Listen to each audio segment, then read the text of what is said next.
With just a few days until Christmas, the 12-foot pine tree in my parents' mansion glittered with Swarovski ornaments, casting a beautiful glow over the snowy landscape of Maple Avenue. The dining table set with Wedgwood china already held the Christmas dinner menu. I'm Jennifer Miller, a real estate agent in Greenwich, living with my husband Michael and our 6-year-old son Tommy in a new residential area about 15 minutes from this affluent neighborhood. Michael earns around $70,000 as a middle manager at an IT company. While we're not wealthy, we've built a happy home together. Tommy, who attends North Street School, our local public elementary, is a bright and honest child, popular with his classmates, influenced by my mother, who was a high school teacher. I'm passionate about education. Helping Tommy with homework and reading together has become my cherished daily routine. Every Sunday, our family attends dinner at my parents' home. Robert and Margaret's my sister Elizabeth is married to a cardiac surgeon. My sister Catherine is a lawyer, and my youngest brother William is a university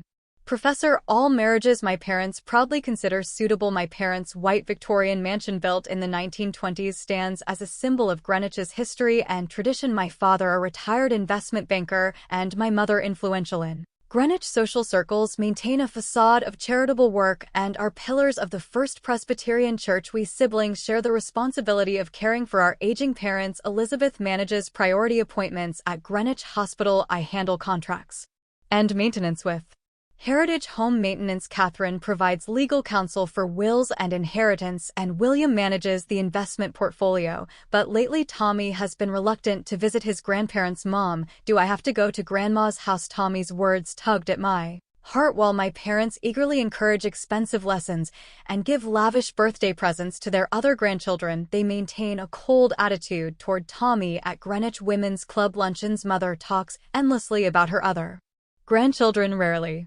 mentioning Tommy. Our brick house may be modest compared to my parents' mansion, but this modern colonial home that Michael and I chose together is filled with the warmth of family life. Weekend spent playing catch with Tommy in the nearby park or enjoying backyard barbecues. Can't my parents understand the joy in these simple pleasures? It's okay, Tommy. Mom and Dad are here for you. Hugging my son, I steeled my resolve this Christmas. I would protect him no matter what. Standing on our balcony looking down at the horse chestnut trees and rose garden, I sighed, deeply feeling uneasy about the upcoming family gathering on Christmas afternoon. When we arrived at my parents' house, Elizabeth's luxury SUV was already parked in the driveway. Tommy, stepping out of our car and fidgeting with the collar of his new red sweater, squeezed my hand tightly. I don't want to go. It's all right, Tommy. I'm sure Santa has brought you something wonderful. Michael gently pushed our son's shoulder as he spoke, though I could hear the tension in my husband's voice. Opening the heavy front door, we were enveloped by warm air and the aromas of roast turkey, cinnamon, and pumpkin pie. The 24 pounds butterball turkey was already browning nicely in the oven. Jenny, you finally arrived. Mother appeared in the foyer wearing a white cashmere sweater and gleaming pearl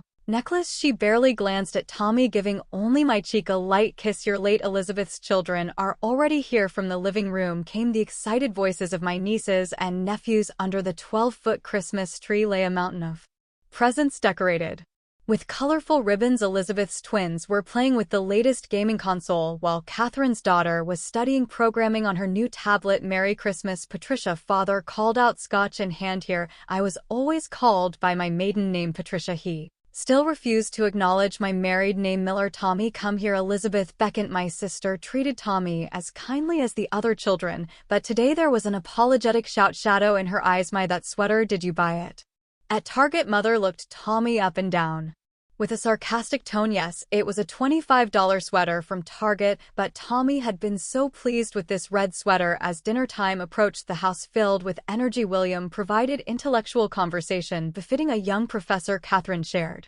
interesting stories from her law firm, and Elizabeth's husband explained the latest medical technologies. My parents listened with satisfied expressions. However, when Michael began talking about his work, Father merely grunted and deliberately changed the subject when Tommy tried to share stories from school. Mother interrupted with, let's save the children's stories for later. The lavish dinner table was centered around the roast turkey, accompanied by homemade cranberry sauce, green bean casserole, sweet potato casserole, and Whole Foods special pumpkin pie. The dishes, arranged on Wedgwood china, looked like pages torn from a magazine. Let us say grace. As Father began the prayer, everyone closed their eyes and clasped their hands. Lord, we thank you for this bountiful meal, our successful Children and are wonderful.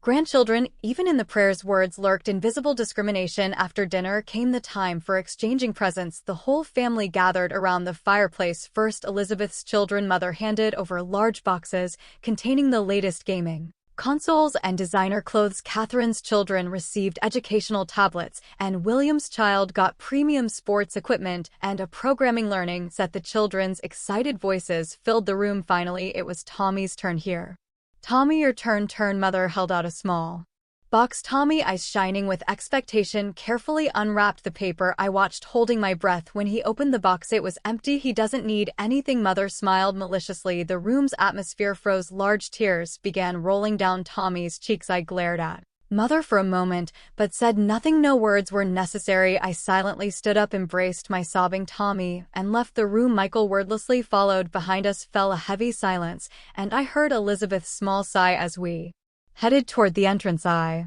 caught sight of the family photographs on the wall. They showed a seemingly happy family, but now it felt like a lie. Outside, snow continued falling quietly. The Christmas decorations on the houses gleamed somewhat emptily in the car's rear-view mirror. I watched my parents' mansion grows smaller in the back seat. Tommy wiped his tears with the sleeve of his new red sweater. Hey, Tommy, Michael spoke gently while driving. Daddy and Mommy love you very much. That will never change, no matter what Grandpa and Grandma think. The next morning before dawn, my smartphone began buzzing incessantly. The family group chat was overflowing with words of anger and sadness. What happened last night is absolutely unacceptable. Elizabeth's words appeared on the screen. Our parents' actions constitute clear emotional abuse. As a lawyer, I cannot overlook this. Catherine's professional opinion. I would never treat even my students this way. Even William, usually calm, sent an uncharacteristically emotional message. Then responses from our parents. Patricia's choices led to these results. This is what happens when you marry someone with such limited education. As I stared at the screen, Tommy slept exhaustedly beside me. He had woken several times from nightmares last night, eventually ending up sleeping in our bedroom. The siblings gathered at Catherine's law office. From the high-rise windows in Manhattan, Greenwich's cityscape appeared hazily in the distance. Let me first explain from a legal perspective. Catherine began opening her laptop. Discriminatory treatment of grandchildren by grandparents can, in some cases, be subject to legal action. But that's a last resort. Elizabeth maintained a doctor's calm expression. What we need now is effective sanctions against our parents. William stood at the whiteboard, listing out their current support system. I've calculated the impact on our parents' lifestyle if we stop all Sunday dinners, medical transportation, and home maintenance management. William showed his spreadsheet. Our support is what has allowed them to maintain their luxurious lifestyle. Elizabeth sighed. I wonder if they even know we've been paying their Greenwich Country Club dues. We've been the ones really supporting the church charity events too. Catherine added. That afternoon, we put our concrete action plan into motion. First, Elizabeth contacted our parents' primary physician. I'm sorry, but we'll have to discontinue transportation support. Next, Catherine called the home maintenance company. We won't be renewing the regular maintenance contract. William instructed the investment advisor, please remove my name from my parents' account. Management. The social media impact spread surprisingly quickly in the Greenwich Women's Club private group. The Christmas party incident became the central topic. Longtime friends began cutting ties with Mother one after another. Changes were also evident in the church community, with our parents quietly being removed from charity event committees. Robert and Margaret seemed to have lost their way. The whispers of the church ladies spread quietly. Changes began appearing in the mansion itself. The roses went untended, roof leaks were left unrepaired, and when the heating system malfunctioned, there were no contractors to call. Tax preparations started falling behind. Had our parents never realized that we had been handling all these practical matters for years? How's Tommy? Elizabeth asked worriedly. He's slowly regaining his spirit, I answered. Michael practices baseball with him every evening. The love around him seems to be healing him. My children want to play with Tommy too. Catherine said, why don't we have a hot chocolate party at my house this weekend? The cousins enjoyed playing with Tommy, purely unaffected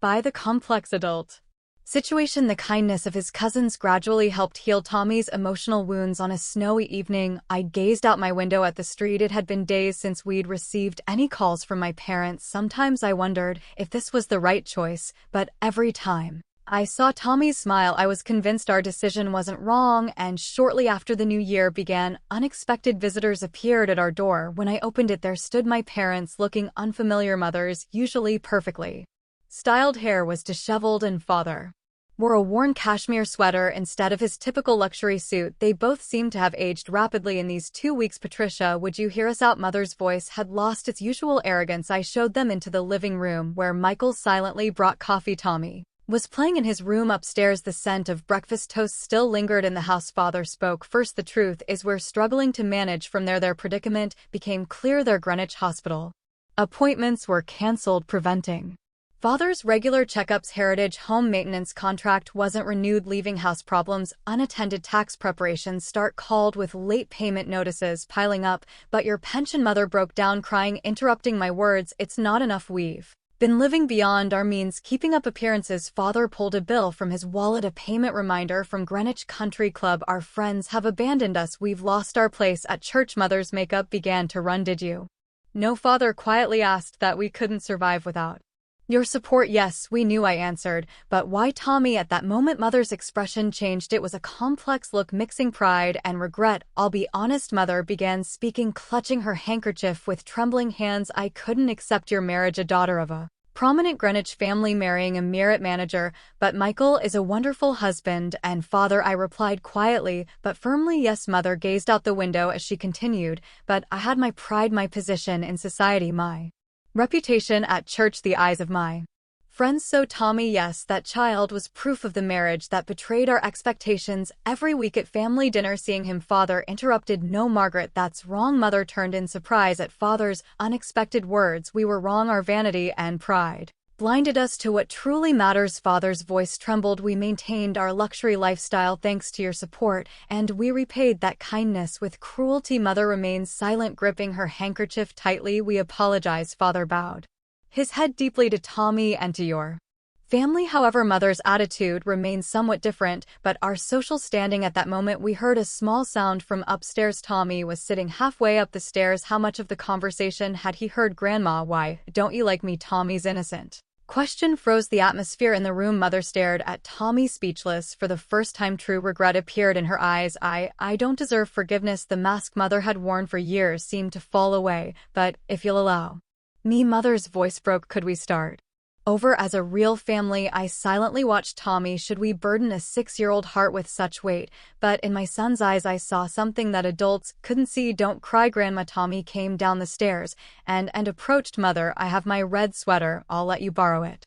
At those pure words, Mother's pride completely crumbled. Heedless of her running makeup, she began sobbing openly. Father silently stood and walked to the window outside. The New Year's snow continued falling quietly. Would you give us a chance? Father's voice quivered slightly. I exchanged glances with Michael, who gave a small nod. But there are conditions. I faced my parents. You must truly accept Tommy and our way of life, not for appearances or social standing, but from your hearts. My parents nodded silently. Change wouldn't come overnight, but from this day a new chapter in our family story was beginning. 3 months have passed. My parents' house on Maple Avenue no longer maintains its former luxury. Their Greenwich Country Club membership has lapsed, and Mother's cherished Wedgwood china set has been put up for sale. Weekly housekeeping services have been cancelled, and they now tend to the rose garden themselves. What is true happiness really? Mother sighed while pulling weeds in the garden, wearing work gloves from the hardware store instead of her luxury leather ones. Father has set aside his pride as a retired investment banker and started volunteering as a bookkeeper at the local senior center. Though unpaid, his face shows more peace than before. Money and status weren't everything after all, Father murmured while playing catch with Tommy on weekends. Those words seemed to carry genuine regret and realization. Change came gradually, but surely. My parents now attend new family dinners at our house every Saturday, though the meals aren't as luxurious as before. Our homemade lasagna somehow feels warmer. Look, Grandma, I drew this. When Tommy shows Mother his family drawing from school, small tears glisten in her eyes. It's beautiful. Tommy, may I hang it in my room? Those words carry none of their former arrogance. Elizabeth has resumed helping with medical appointments. Catherine has restarted legal consultations, and William assists with their now modest household finances. However, this time, we who provide support have clear conditions. Love should be unconditional, Catherine declared at our siblings' meeting,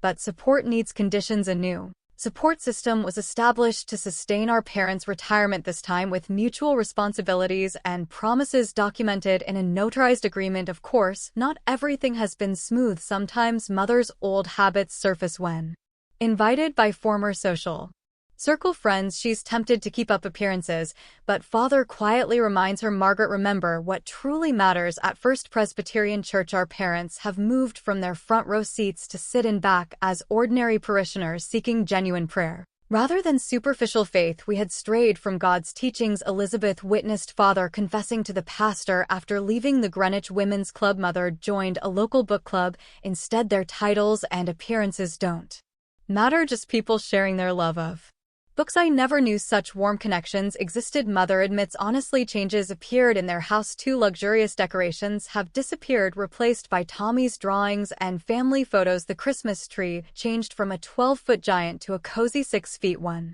But the time spent decorating it together has become priceless. Maybe this is what true luxury means. One day, Mother mused, financial worries about retirement haven't completely disappeared, but for the first time our parents are facing reality and choosing to live an honest, modest life. Now I realize how much we lost through our pride and vanity. Father's words mix deep regret with new hope, and the biggest change has been in their relationship with Tommy. Grandpa, thank you for coming to watch my baseball when Tommy waves to father in the stands during his Little League game. Grandma, thank you for helping me with math when he hugs mother after she helps with his homework. A child's pure heart had begun weaving new bonds, forgiving the adult's mistakes. A child's unconditional love was the greatest gift of all. Mother quietly wept while reflecting on the incident with the empty Christmas box. Our family is beginning to discover genuine happiness that money and status could never buy. It's not flashy or grand, but it's a warm, lasting happiness that reaches deep into our hearts. There will surely be more challenges ahead, Elizabeth says,